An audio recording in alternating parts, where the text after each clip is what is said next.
네, 안녕하십니까. 저는 오늘 발표 제목은 수학적 파분쇄 모델 적용 폐유리병 골재 제조라는 제목으로 발표를 드리겠습니다. 여태까지 뭐 골재라는 포커스보다는 좀 다른 포커스인데요.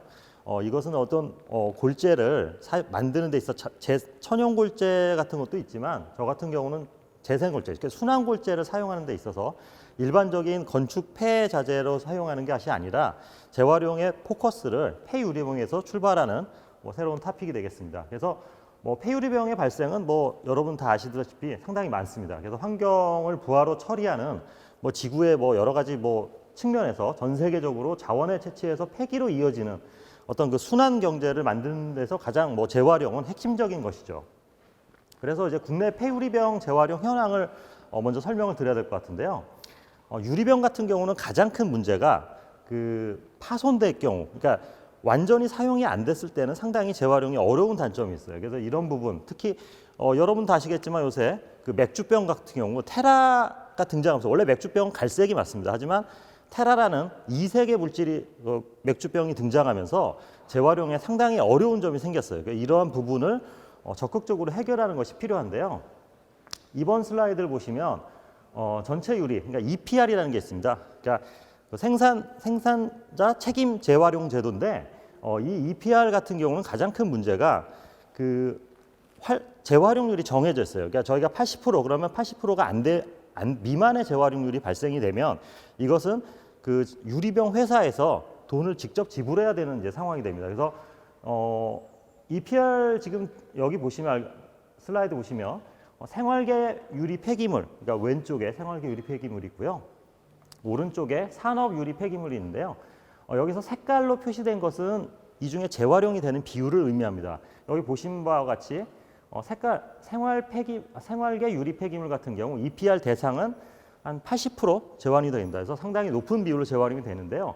이에 반해서 산업계 유리 폐기물이나 이 중간에 클래스 B라고 쓴 것은 등록이 안 돼. 그러니까 소규모 업체 같은 경우는 아예 등록이 안 됩니다. 그래서 이런 경우에 이 회색 같은 걸 포함하면 전체적으로 유리 재활용 대상은 한 100만 톤 정도로 예상하고 있습니다. 근데 이제 이 유리를 골재로 재활용하는 데 있어서 가장 큰 어려움이 뭐냐면 첫째로 돈이 안 됩니다. 즉 이게 어느 돈이 돼야, 그러니까 경제성이 부여가 돼야 이게 재활용하는 데 수월한데 이게 어떤 걸림돌이 있다는 것이죠. 그래서 이런 부분에 대해서 저희가 이제 그 경제성 분석을 해본 결과 공정 비용, 그러니까 유리를 재활용하는, 골재로 재활용하는 데 있어서 이 비용을 상당히 줄이지 않고서는 경제성이 안 나온다. 답이 없다라고 저는 생각을 하고요. 연구의 테마를 잡았습니다.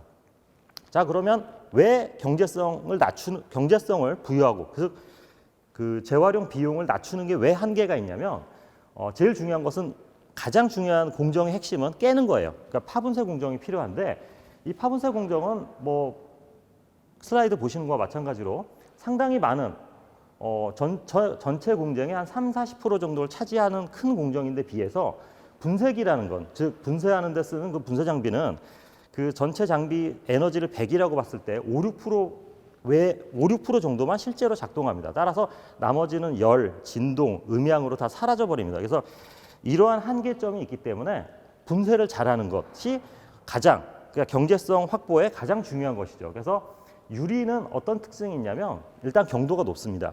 상당히 경도가 5 이상 높고요. 그다음에 취성이 높습니다. 그래서 플라스틱 디포메이션이 없습니다. 그래서 이러한 특징들, 그다음에 분쇄 같은 경우에는 보시는 바와 같이 충격은 이제 때리는 것이고요.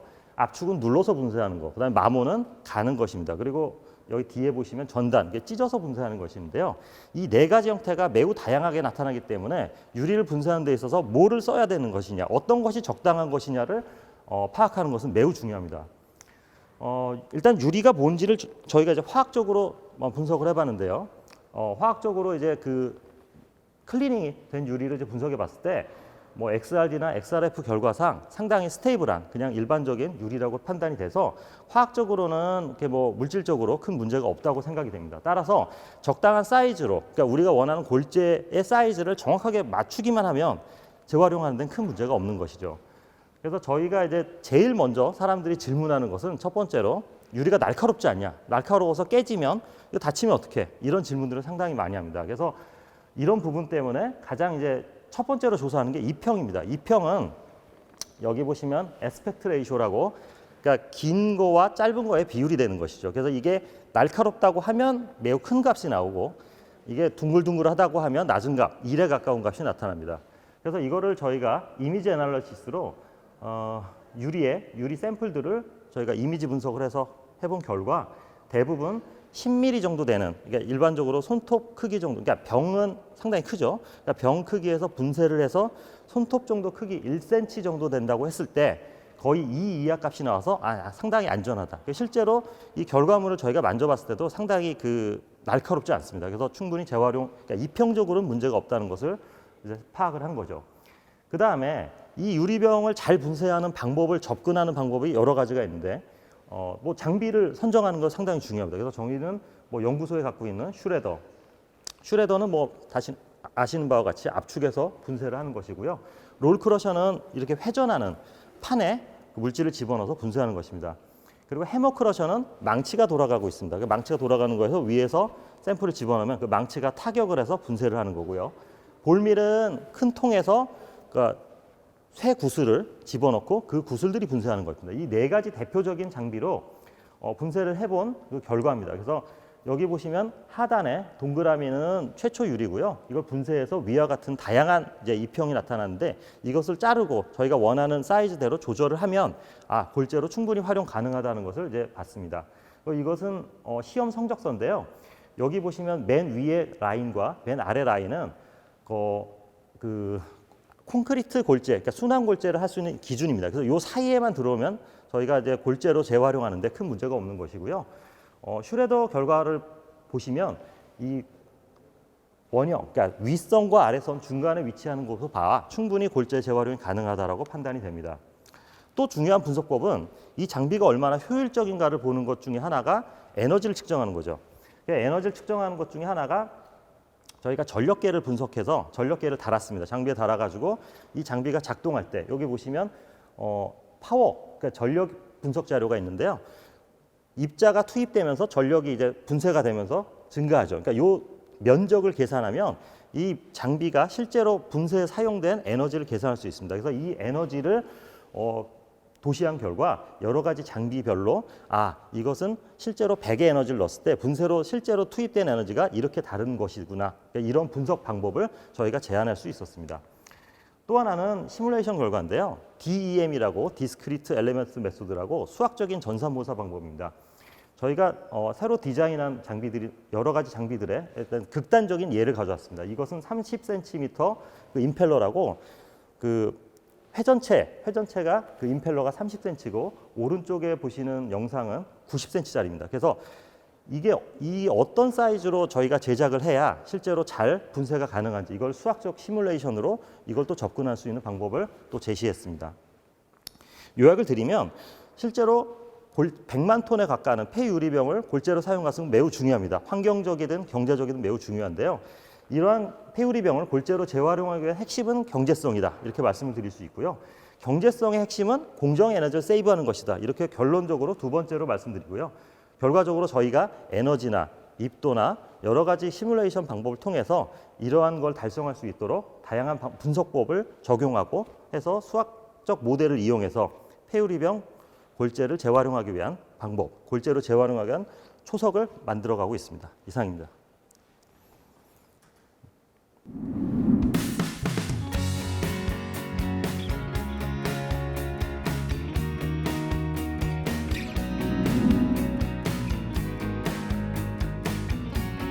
네, 반갑습니다.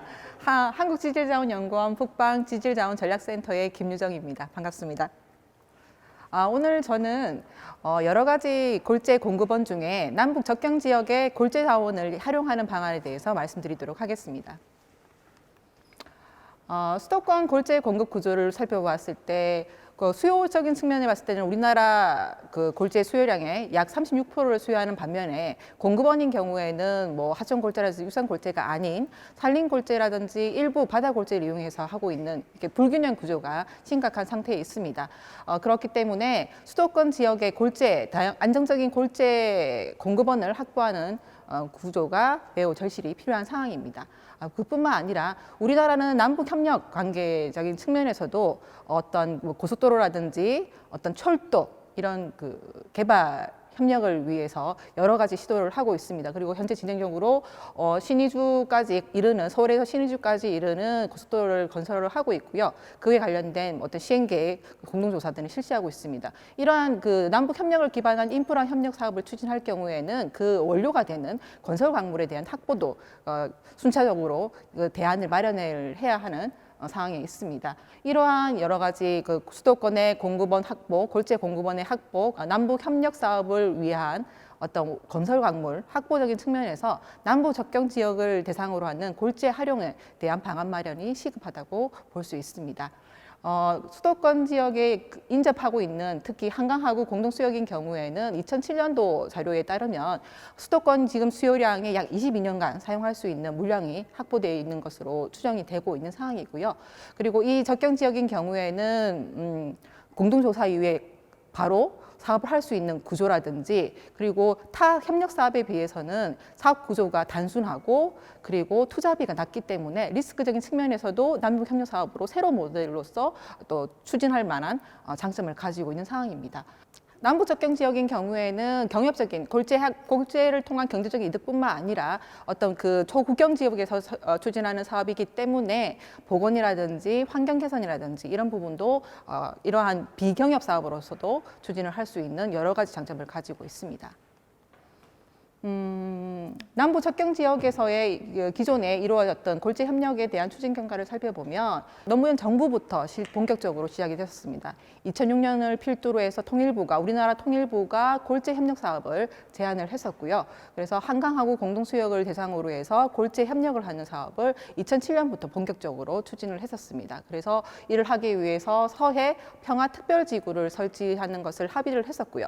그리고 실질적으로 남북 공동으로 골재 조사를 실시하는 것을 계획을 수립을 하기도 했었습니다.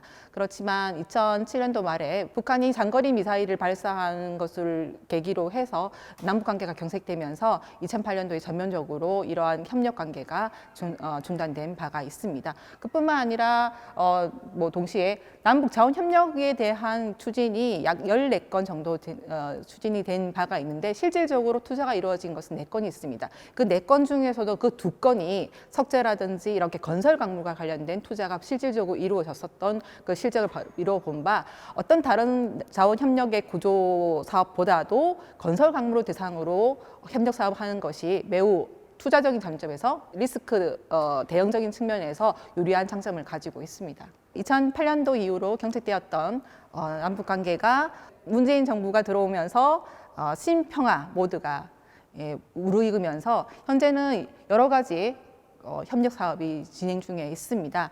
보시는 바와 같이 판문점 427 판문점 선언을 기반으로 해서 남북 접경 지역의 평화적 이용에 대한 합의가 이루어졌고요. 그 일환으로 2018년도에는 남북이 공동으로 한강하구 공동수역에 대해서 공동 어로 조사를 실시한 바가 있고 그 결과물을 남북한이 공유한 바가 있습니다. 그리고 2020년도 cho반에 남북 공동 연락사무소가 폭파되는 것을 계기로 해서 남북 관계가 일부 경색되었지만 그렇지만 보시는 바와 같이 올 4월에 통일부는 여전히 한강하구를 중심으로 해서 남북 접경 지역의 공동 이용에 대해서 앞으로 계속 추진하겠다는 계획을 밝힌 바 있기 때문에 앞으로도 남북 접경 지역을 대상으로 협력할 수 있는 여러 가지 분위기가 형성된 것으로 볼 수가 있습니다. 이러한 남북 접경 지역의 여러 가지 환경이라든지 개발 여건에 대한 부분을 고려해 볼 수가 있는데 보시는 바와 같이 앞서 말씀드린 것처럼 골재 공급 가능성도 높고 타 사업 대비했을 때 투자 리스크도 낮은 편이고 그리고 지리적으로 인접하기 때문에 어떤 리스크 대응에 대한 대응력도 높은 장점을 가지고 있는 상황입니다. 그렇지만 이 남북 접경 지역인 경우에는 물리적으로 한 50년간 물리적으로 그 왕래가 끊어졌던 지역이기 때문에 생태 보전에 대한 부분에 대한 대책이 필요한 상황이기 때문에 친환경 골재 개발 기술이 필요한 상황입니다. 그리고 그러한 남부 석경 지역인 경우에는 지뢰라든지 기뢰라든지 이런 여러 가지 그 작업자에 관련된 안전에 대한 문제도 필요한 상황입니다. 그래서 친환경 기술과 더불어서 안전, 원격 조사라든지 원격 개발이라든지 이러한 그 종사자에 대한 안전을 대비할 수 있는 기술 개발도 동시에 준비가 되어야 될 상황입니다. 그리고 지금 현재 상황에서는 그 대북 제재가 발효 중에 있는 상황이기 때문에 어떤 본격적으로 바로 어떤 골재 협력 사업을 추진하기 전에 앞서서 단계적으로 현재 그 대북 제재 하에서도 할 수 있는 공동 학술 조사라든지 이런 여러 가지 형태를 통해서 지속적으로 사업을 추진해가는 동력을 마련하는 것이 필요할 것이라고 보여집니다. 마지막으로 이 접경 지역의 주민들에 대한 합의가 필요한 사항입니다. 남북 접경 지역에서 개발 사업을 할 경우에는 앞서 보신 것과 같이 여러 가지 제약 사항도 있지만 이를 통해서 실질적인 사업을 추진을 하고 이게 실현되었을 경우에는 여러 가지 파급 효과가 발생할 수 있는 상황이기 때문에 이에 대한 철저한 준비와 대비를 통해서 협력을 대비하는 것이 필요할 것이라고 생각이 됩니다. 네, 이상입니다.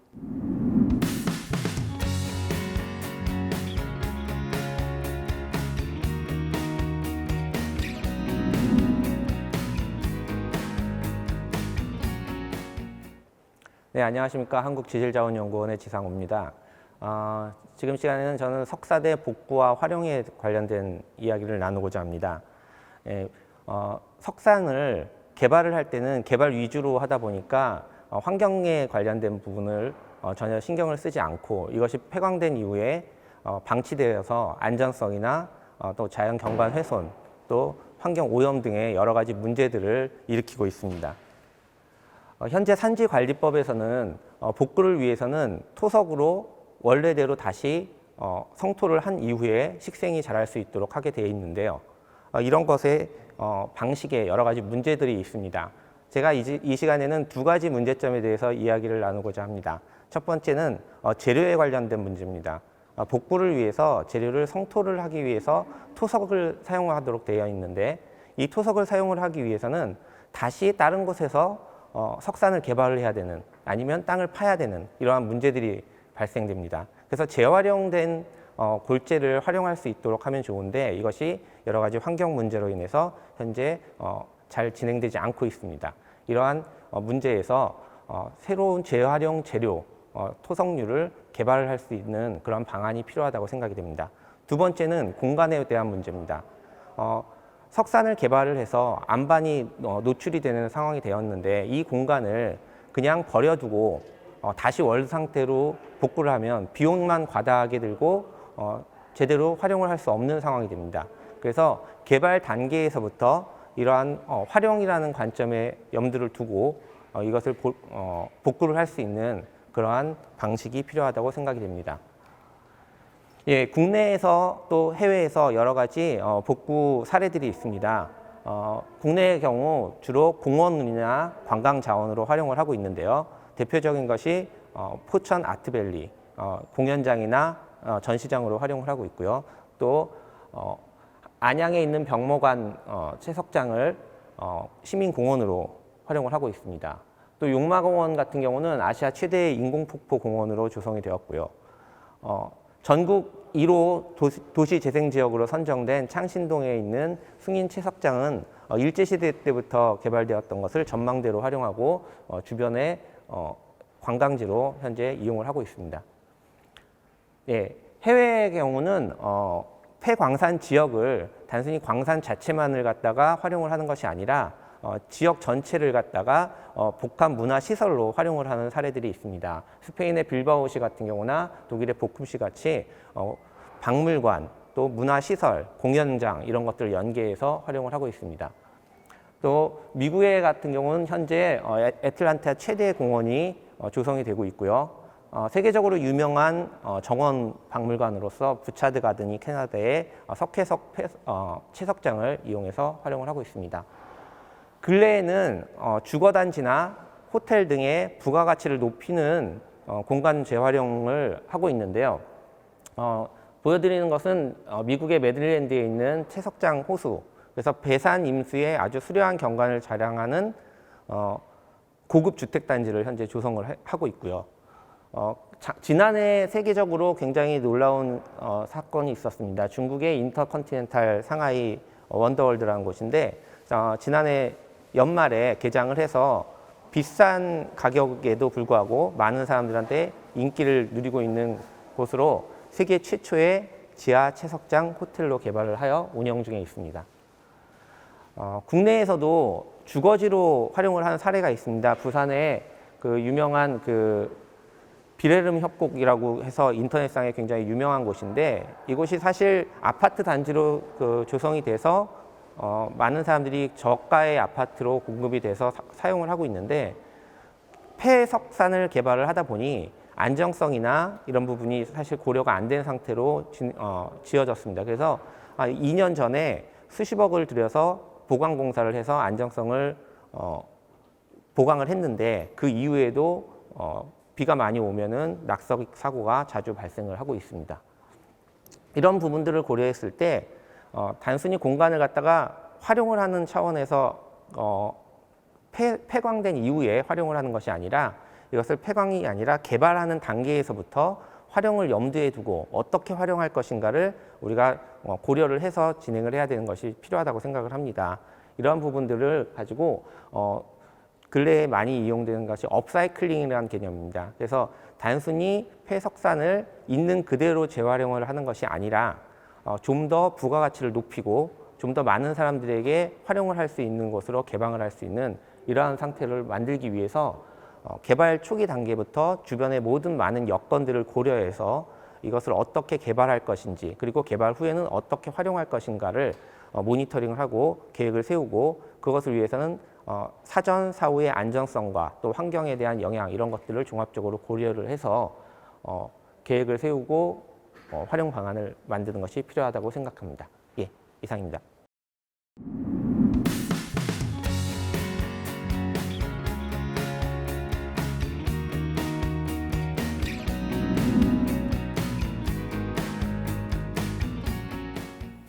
안녕하십니까.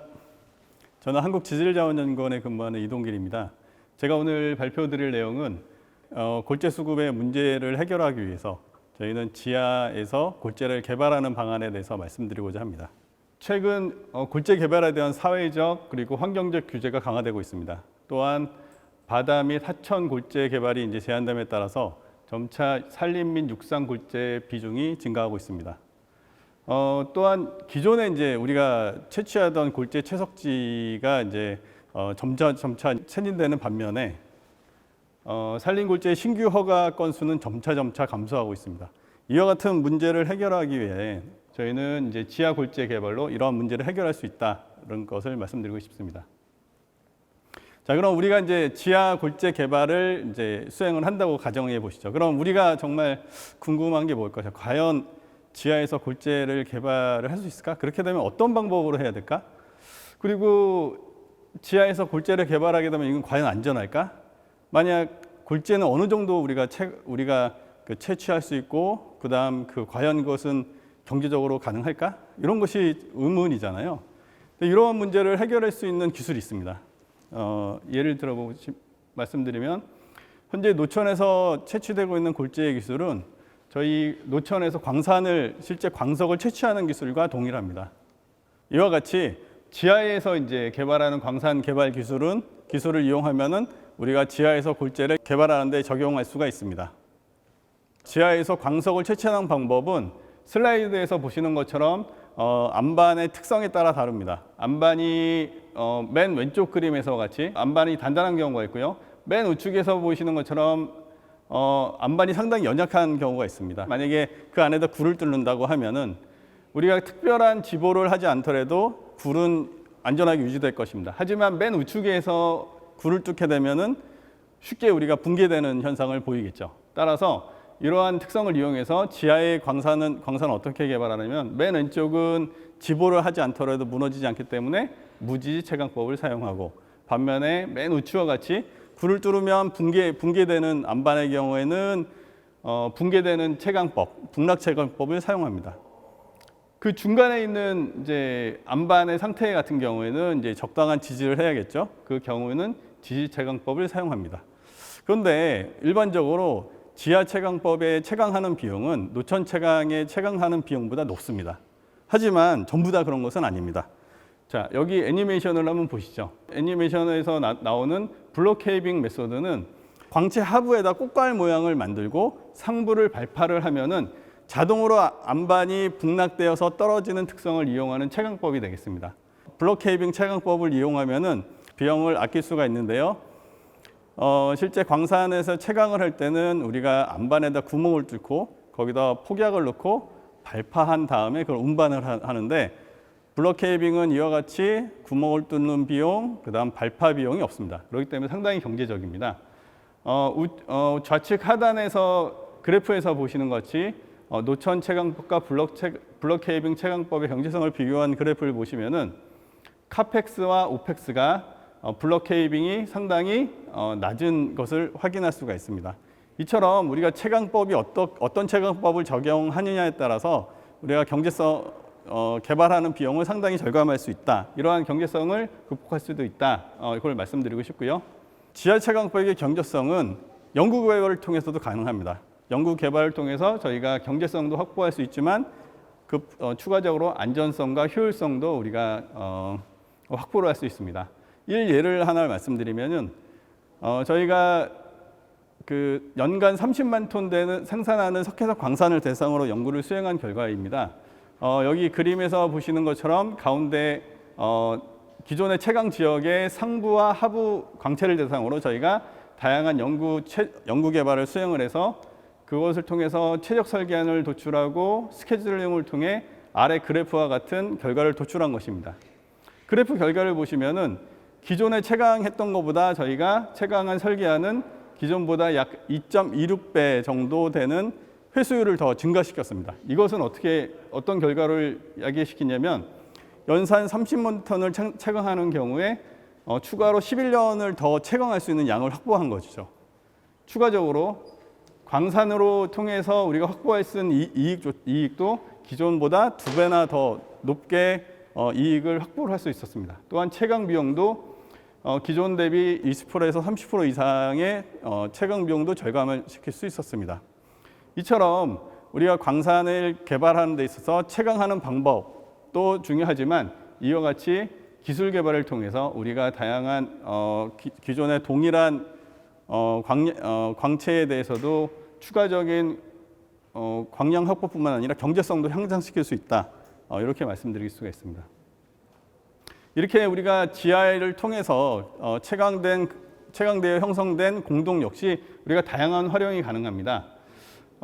밑에서 보시는 그림은 인천시 쓰레기 매립장 후보지의 예상 무식도가 되겠습니다. 약 5만 제곱미터가 되는 면적에 다음과 같이 돔 구조를 형성해서 먼지와 그다음 냄새를 제거하고자 이렇게 설계를 한 것 같은데 우리가 지하에서 골재를 채취하고 나오면 그 남아있는 공동에서 다음과 같이 이제 공동이 잔류되게 됩니다. 이 공동을 이용하게 되면 좌측에 있는 이런 시설은 필요 없이 그냥 매립을 하면 되는 것이죠. 또한 이 지하 골재 개발 후 발생한 지하 공간은 약 한 10에서 15도씨 정도의 일정한 온도가 유지가 됩니다. 이 온도를 이용해서 우리가 여름 휴가철에 이제 피서지로도 활용이 가능하고 그리고 그 보관시설이냐 발효시설 그리고 만약에 지하수 제어 가능하다면 이것을 매립장으로 활용도 가능합니다. 저희는 이러한 지하 공간을 최신 기술을 이용해서 공간의 형성 정보를 파악할 수 있는 기술도 확보가 되어 있는 상태입니다. 따라서 지금까지 말씀드린 것처럼 현재 그리고 앞으로 발생할 수 있는 골재의 수급 문제를 지하에서 이제 골재를 개발한다면 이것은 가능하고요. 또한 그것으로 발생한 우리가 지하 공간이나 그 활용을 통해서 우리가 새로운 산업도 창출할 수 있는 어떤 그런 안이 될 수 있을 것입니다. 이것으로 발표를 마치겠습니다. 감사합니다.